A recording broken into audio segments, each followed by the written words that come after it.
সম্প্রতি রাজধানীর একটি শপিং কমপ্লেক্সে এক বোরখা শোরুমে উদ্বোধনে অংশ নেন অহনা। সেখানে তিনি বলেন, যে যে পোশাকে আরাম বোধ করেন সেটাই পরা উচিত। আমার ব্যক্তিগত পছন্দ একটু ঢিলেঢালা পোশাক, যা সবসময়ই ভালো লাগে। এটি আমার ব্যক্তিগত বিষয়। ছোট পর্দার জনপ্রিয় অভিনেত্রী অহনা রহমান মডেলিং দিয়ে ক্যারিয়ার শুরু করেছিলেন। এরপর নাটকে অভিনয়ের মাধ্যমে দর্শকের মন জয় করেছেন।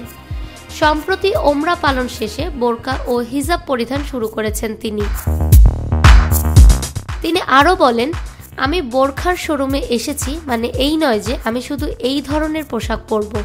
কিছুদিন আগেও আমি আমার ছোট বোনের ওয়েস্টার্ন পোশাকের শোরুমে গিয়েছিলাম।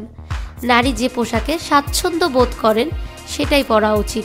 এটি একান্তই ব্যক্তিগত ব্যাপার। ওমরার থেকে ফেরার পর নিজের পোশাক পরিবর্তন প্রসঙ্গে অহনা বলেন, কোনো কিছু টানা 40 দিন করলে তা অভ্যাসে পরিণত হয়। এখন আগের মতো পোশাক পরতে স্বাচ্ছন্দ্য বোধ করি না, তাই নিজের পছন্দ মতো বোরখা ও হিজাব পরছি। ফাহমিদা বিনতে আনোয়ার, নিরপেক্ষ নিউজ ডেস্ক, ঢাকা।